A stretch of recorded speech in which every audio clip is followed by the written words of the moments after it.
ವಚನ ಚಳವಳಿಯ ಪಿತಾಮಹ ಮಾದರ ಚೆನ್ನಯ್ಯ ಜಯಂತ್ಯೋತ್ಸವದ ಅಂಗವಾಗಿ ನಗರದ ಮಾದರ ಚೆನ್ನಯ್ಯ ವೃತ್ತದಲ್ಲಿ ಭಾವಚಿತ್ರಕ್ಕೆ ಪೂಜೆ ಸಲ್ಲಿಸಿ ಭಾವಚಿತ್ರದ ಮೆರವಣಿಗೆಗೆ ಚಾಲನೆ ನೀಡಲಾಯಿತು.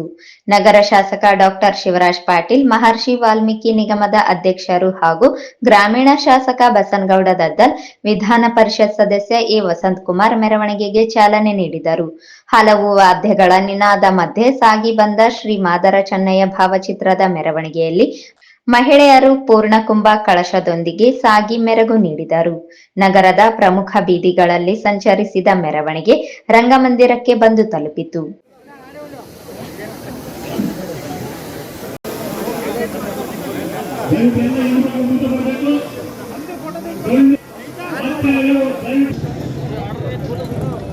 ಅಷ್ಟೇ ರೀ, ಸ್ವಲ್ಪ ಹಿಂದಕ್ಕೆ.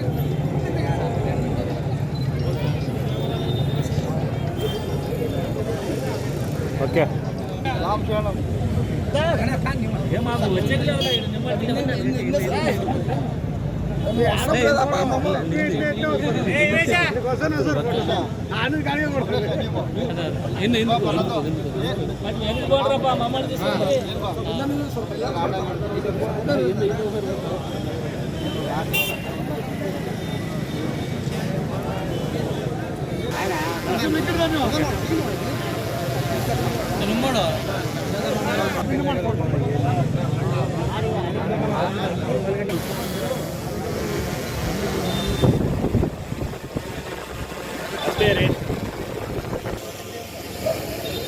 ಜೈ ಮಾದಿಗ, ಜೈ ಮಾದಿಗ, ಜೈ ಮಾದಿಗ.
ಯಮುನಪ್ಪ ಗಿರಿಜಾಲಿ, ರವೀಂದ್ರ ಜಲ್ದಾರ್, ಪಾಮಯ್ಯ ಮುರಾರಿ, ಎಂ ವಿರೂಪಾಕ್ಷಿ, ಎಂಕೆ ಬಾಬರ್, ಭೀಮಣ್ಣ ಮಂಚಾಲೆ ಸೇರಿದಂತೆ ಸಮಾಜದ ಮುಖಂಡರು, ಯುವ ಸಂಘಟನೆಗಳ ಕಾರ್ಯಕರ್ತರು, ಮಹಿಳೆಯರು ಪಾಲ್ಗೊಂಡಿದ್ದರು.